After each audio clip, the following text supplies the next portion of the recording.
Buongiorno from our home in Sicily. It's mid-January and we're going to talk a little bit about winters here in Sicily. You know, it's low 60s during the day down here, and I mean down here outside of Catania.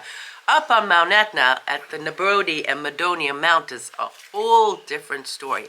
But you know, there are plenty of things that are still open, although many of the hotels and many of the restaurants do close until probably April or beginning of May. But I do have to say that, you know, I've been touring with a couple people, and one of the nice things is that there are no tourists. And so you're walking around Taormina all to yourself, especially after the New Year's, right? After the big Christmas holiday season, it really slows down to a screech. Also places like Castiglione and so forth, not a lot of tourists, so it's a good thing to come here.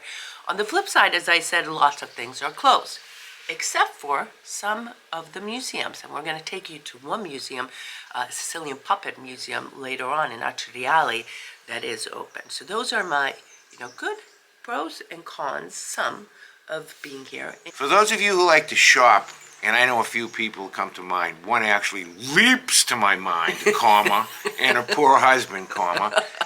Typically the week after the first of the year is when the huge sales start. You know, 40% off, 50% off, 60% off, in some cases 70% off. Mall-wide, and also in the shops, even in Taormina, Catania, Siracusa, Saldi, S-A-L-D-I, Saldi. Even if in Rome, if you go to the big shops in Rome, they have a huge sale, because they can't use the word sale throughout the whole year as regular marketing gimmicks. They have to have specific times, and believe me, if you are a designer clothing aficionado, then you're going to get yourself some good deals. So that's number one. You said museums, right? Yeah, many museums are closed. The open museums, the open air museums like the Greek Theater and you know, the one in Agrigento, of course they're open. And another good thing is you don't have to stand in lines, because let me tell you, when we're in high tour season, you can be in line. High tour season, you can be in line for quite a while. Museums, many museums are open. You're right. Right, and you know, the thing that I like about it is the selection of foods, and the restaurants that are open have different fare nowadays in the wintertime, the cold weather. For example, if you're a meat eater, right, sheep, okay, any type of agnello, lamb chops, those types of things. Tonight, for example, we're going out. I'm going to get myself a steak. Yeah, but that's available year-round. Yes, now. but the steaks that are harvested now, these little winter guys, they have a little more fat on them. And in Sicily, you know, the beef is not that fatty, so I can taste a huge difference in taste between All right, we'll do a taste test for sure. Yeah, for sure. Now, I do want to say that if you're coming here and you're a single person and you're coming here for the winter, let's say Christmas or something like that, just be aware that a lot of these towns, as I mentioned, like Cefalù or Ortigia, there's not a lot of people around. So just be aware. I know we've had some people here, they stayed in Cefalù, one of them stayed in Ortigia, and they didn't use the word lonely, but it can get lonely if you don't know people, if you don't know what to do, and so forth. So just some things to be aware of. But there are tours in terms of, not tours, excuse me, festivals that you can go to. We have a big one coming up right now. Where, Esther? The Festival of San Agata. One of the biggest festivals in Before Italy. that, we even have San Mauro in Via Grande, so San Sebastiano and Acireale. So there are festivals. There are things to do here in February. On that note, shall we go to the Sicilian Puppet Museum? Now, for those of you who don't know about Sicilian puppets, they're quintessential Sicilian symbols, and a lot of them are handmade, beautifully hand-carved, and a lot of beautiful ironworks. And as you'll see in the video, they were sort of a way to entertain people before having a TV. And many of them are based on a story, the fight between the Normans and the Saracens, and there's a lot of battle scenes. You know what I want to say is that a well-constructed puppet, okay, not only is it a great keepsake for you, but Some of them can range in price from a few euro, 10 euro, all the way up to hundreds of euros. They can range in size from maybe 7 inches to all the way up to like a yacht, 3 feet high. Yeah, and the ones in Palermo are different than the ones in Catania. Now, these puppets, they're not just, mass-produced in a machine or anything. These things, most of them are handmade, except for the cheap ones. Maybe the cheap ones are made. Don't buy a plastic one, whatever you do, okay? They're made from wood, they're made with metal, and they're artfully painted. Okay, those are the three. Well, then there's the clothing. The clothes, And right. then you have the puppeteers. And these shows, by the way, continue all over Sicily and also in Acireale. So it's such a treat to find this one puppet museum. And maybe one of these days we'll go to a puppet show. So take a look. The most famous one is Orlando. C'è la storia di Angelica, che Angelica era una principessa saracena. Angelica was a Saracen princess, and Orlando E Rinaldo si innamorano di questa principessa. Rinaldo, they were both in love. E lei dov'è? Lei non ce l'ha. They don't have her. Abbiamo Rinaldo, che si riconosce These are the major characters, though. rosso e symbol eagle age, l'aquila, Wow. Durlindana, la sua spada. Questo Orlando. E questo qua Rinaldo. verde con un lion, un leone, simbolo Cucino. suo cugino, parente, Family. Il Papa, siamo a Roma, ci raccontavano storie anche di fatti. Here's the Pope as well. Marsilio, this was the king of Spain, and he wanted to conquer a defender of Europe. Come chiama lui? Carlo Magno, Carlo Magno. 700 600 dopo Cristo. 700 after Christ. Wow. Carlo King Magno, of France, French king. E questa è nata 1800s were the first puppets in Palermo. Palermo. Poi i primi teatri 1887 was the 1887 was the first one here in Acireale. Perché è nato? perché è nato per uno spettacolo popolare, diciamo, e quindi non avendo la TV ancora, quindi facevano nei teatri di spettacolo. So there was no TV, and so they had a Le puppet. palladini di Francia, la storia di Carlo Magno che combatteva contro il re di Spagna, Marsilio, voleva conquistare tutta l'Europa. And he wanted to conquer all of Europe. Carlo Magno difendeva l'Europa. And here are the Saracens. Palermo piccolo, Pupo Catania, Yeah, they're big. Pupo Acireale, un po' Gemma della fiamma, fire, del fuoco. Wow. Gemma, donna saracena, perché And i here's a saraceni female. hanno pantaloni, cristiani gonnellino. È una donna. Donna. When you're in Acireale, you sort of have to know to come here on this little side street because this opera de pupi display is pretty cool, isn't it? That's the exhibit right now, but we didn't get to see. This is Via Alessi. And you know, the performance that the puppets put on, not just the fight between the Normans and the Saracens, there's also a love story, so it's a multi-level story. And these scenes are also depicted on many Sicilian cart museums. We've taken you many times to our friend Giuseppe Giuffrida, who, by the way, also has puppets and does have the ability to put on a puppet show. He has many of the carts with different scenes from all over the island. And so the carts, the puppets, these are two very quintessential and very important cultural things here in Sicily. Not only in Sicily, E, in my opinion, okay, going back to Roman times, okay, the puppeteers made political statements, okay, times, even predating Caesar, okay. Here in Sicily, it was the same idea. Since a puppeteer could speak what he wanted to about politically through the puppet, because after all, they're not going to, persecute the puppet. So they're profoundly important to this day. There are, throughout Sicily, throughout Italy actually, there are beautiful puppet museums and puppet shows. So that's an indoor activity. Yeah, right? it's great.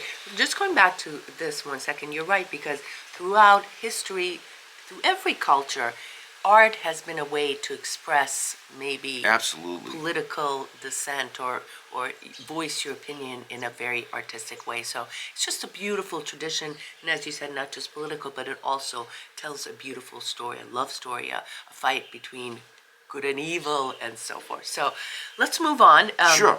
Now, one of the things that I want to say that, you know, there aren't a lot of people, there aren't a lot of tourists, I should say, and so it's a nice time to go and explore some of these out-of-the-way towns and discover some treasures that are really, you don't read about anywhere. For instance, we went to Castiglione di Sicilia, which is in of itself a beautiful town on the north side of Mount Etna, and stumbled upon an ancient structure, an ancient church in the middle of nowhere. Take a look at this.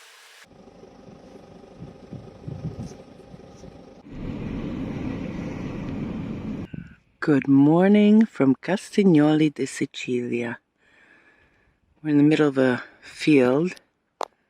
The actual city is right up there. And I wanted to show you this structure right here. It's the Church of San Domenico. And it is one of the most important old churches, Byzantine style, that you can see in Sicily. In 1909, it became a national monument. And it's literally in the middle of nowhere. You sort of have to know how to get to it. Lots of the decorations were taken out, but look how it looks on the inside. When they were trying to restore this many years ago, they found some tombs, some Byzantine era tombs. Now there's a number of these all over Sicily, believe it or not. There's one over there in Itala. That's an ancient Byzantine church. There's also one right outside of Taormina that no one knows about. The many, many treasures of Sicily just keeps on going. You know, it's probably one of the most picturesque towns. If you're a photographer, for example, that whole length of roadway, starting from Alcantara Gorge, moving up into Castiglione di Sicilia, and then moving up even further into the Nebrodi's when you're going to Francavilla di Sicilia, Nevada di Sicilia. That road, that one road, if you go on it for an hour, beautiful, breathtaking sceneries, and down on the other side, you'll end up by Tindari.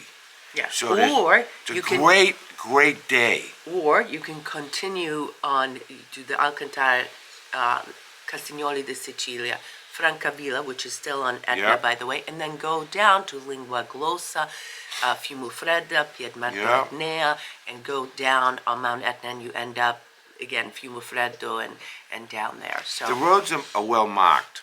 However, if it's a rainy day, okay, or if it's a cloudy day, you know, be careful when you're going up there, especially the cloud, if it's a quote-unquote cloudy day, because that fog could set in.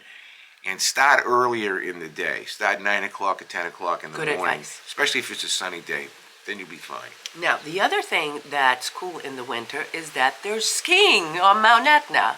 Who would have thought there is skiing? We got so much snow up on Etna this year that there are people who have been skiing. So that's a bonus to do in the winter as well. And you can rent the skis up there if Yep. you want. A friend of ours just went a couple of days ago. They had a wonderful time on the north side, right? Yes. You could bring your stuff or you could just rent it. I mean, a lot of people would rent it. As is the case in the summertime when you have a golf course up in that neck of the woods, right? Speaking You can rent of you golf, can rent your stuff. You can still golf.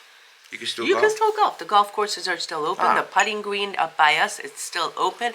You know, it's something else when you look at Mount Etna and have all that snow and you're in a light shirt and pants playing golf, and you bet by Acireale down in the water, there are people, believe it or not, low to mid 60s who will dip into that water. So it's a very cool thing to be able to do both of those things. You know, Esther, there's 1,412 things exactly to do 13. on the west coast of Sicily that are just equally as intriguing, okay? Yeah. We talk about all the time Carnivale and Acireale, which is one of the best in Italy. but Shaka's is legendary on the Yeah. west, right? And that whole area could be explored. Mazzala d'Avala, Mazzala with its Casbah, Yeah. Mazzala d'Avallo with its beautiful place, Trapani. There's plenty to Oh, my do God, if you're right. wanting to come here in Sicily in the winter. There is Yes. plenty to do for sure. Now for a special announcement. This one over here. Get yourself ready. You want to read it? No, you Oh, read it. All right. So here's a special announcement, okay? I'll read it. Thank you, because she's good. Huge announcement. Huge announcement. Huge. Circle the date. Thursday, April 17th at Salvatore's restaurant at the Riverwalk in Lawrence. Alfred Zappalino will be representing you, me, and Sicily. And for meet and greet from 4 p.m. to 7 p.m. That's April 17th, 4 p.m. to 7 p.m. Salvatore's in Lawrence, Massachusetts. Now, listen to me. All the proceeds will go to our nonprofit, the Sicilian Project. $30 donation per person. But listen to what this gets you, okay? This is great. If, wait a sec, where is it? You get, where's all the food that they're going to get? Pizza. Oh, wait, where's the pizza? There's going to be pizza. There's Assortment of pizzas. They're known for their pizzas. They're known for- Salvatore's has got unbelievable Didn't you say pizza. wings too? There's no wings. You didn't write down wings. We have And pizza. it's a cash bar. Yeah. We have the chicken tenders. Okay. And we have the vegetarian spring rolls, okay? There's also a cash bar, Perfect. okay? See, And there's a couple other things. $30 per person, all you can Yeah, but eat. we have some But wait a sec. some And specials if built you in from donate- additional donation. If you donate $50, you will get an entire entry into our 60/40 raffle, which we have going on right now. That's 60/40 raffle that started a few weeks ago. And if you donate $100, besides all of the above, besides the food, besides being entered into the raffle, you will also get $250 off one of our future trips, and this includes everyone. And that's it. Oh, this is important. Message me, message Alfred, so we can keep account, but it's going to be a great time. Yours truly will be holding court well, and let me- answering questions and talking about you, me, and Sicily.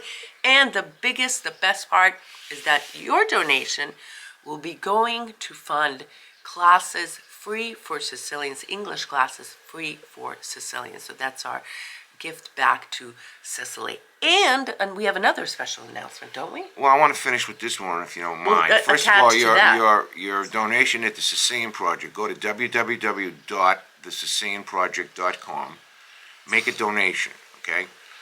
You can make it for $30. You can make it for $50. You can make it for $100. If you want to be a sponsor, there's a bigger one over there for $500. Oh, did I not? We'll give you exposure if you're a business now, for a whole month on all our Yeah, you do social have it. media platforms, okay?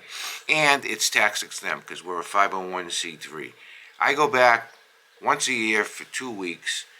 There'll probably be someplace around 40 to 75 people there, people that you know. Let's shoot for 100. Right. Let's shoot for 100, okay. But if you're in the West Coast or you're, New York or Florida or whatever, you can join us because my daughter Katie will be doing video work there. That's awesome. And we're going to be doing, Are you gonna go live? we're going to go live there as well. Oh, that would, you know what we could do? Why don't we do a live and I'll bring you guys on? Oh, that's a good idea. Okay, so We'll talk about that right now. later. Anyway, circle the date. It's Thursday, April 17th, at Salvatore's Restaurant in Lawrence, Massachusetts, from 4 p.m. to 7 p.m. Perfect. And all our friends out there, help us out because we're just starting off our 2025 projects for the Sicilian Project. It's a great cause. I hate to make a long commercial, but guess what? This is the time to come to the plate, so to speak. So I want to say I've been so enjoying. We have some couples here, Pat and her husband Tony. This is her 4th time to Sicily, and they've had a great time. We've been going around, and they followed my strict instructions. He's from Marsala. 4 times they've been here. They've never gone to Marsala. They finally went to Marsala, and they had a great time. And they went to the Marsala, one of the Marsala vineyards, and Pat discovered about the you know, the specialties. It's not just a cooking wine. Let me tell you, Marsala is not just a cooking wine. And then went to the Folio family vineyard, which is a fascinating story that I'll tell you about one time. And then they went to Militello di Catania, which is Pat's ancestral hometown. So this is things that, you know, mid-January that they're able to do here. And also Tom and Karen are here. So it's just been a wonderful winter. And I don't know, Al, I'm looking forward to this touring season that will be coming up soon. But until then, you know, bringing you videos from all over Sicily has been, you know, For me, it's a fun time. It's more of a pensive time, a reflective time. I looked at all the stuff that we did last year, 2024, and it's, you know, when so many things happen, Esther, you know, one after Yeah. another, one after another, you're so busy doing them that you really can't reflect Yeah, upon them, you're right? right. And I like to sit out here and reflect upon something, an incident, and this is the period of my life, my time of the year, January, February, typically the first couple of weeks of March, where I do most of my writing, you know, Yeah. and I post it onto Facebook or whatever. I mean, it's a really wonderful time. It's a reflecting Yeah, it's a slash healing time. recharging. A healing time. Reflecting slash recharging. Yeah. I hope you are reflecting and recharging. And before we wrap up, I just want to say that our hearts, our prayers are with everyone in LA and everyone who's been affected by this terrible, terrible thing. And if you're watching from that area, from California, any of those areas, we're sending you healing vibes over to you. We know the feeling of terror because Esther and I have been trapped in flash wildfires not once but twice during a drought. I remember distinctly that time we were caught up by Via Grande. Do you remember that road? Scary. Very Right? scary. Where the fires jumped over in a flash, and we come back to our house, and Everything's smoldering. Esther was fighting the fire literally up to the fence that separates our Well, our place from the neighbors vineyard. were. Our I mean, from neighbors. the olive grove. 38 olive trees all the olive trees got destroyed. Everything got destroyed. They're still coming back to life. But We the know good what it's news feeling. That is- feeling of helplessness is basically what it is. It is. Yeah. But the good news is that things do come back. But until that time, we just pray for the people of California. And listen, thank you for spending this little time with us. Hope you're reflecting, recharging. I hope you're happy, healthy, and we'll see you in another video of you, me, and Sicily. Alfredo, chin chin. Soup! Have soup! Ciao.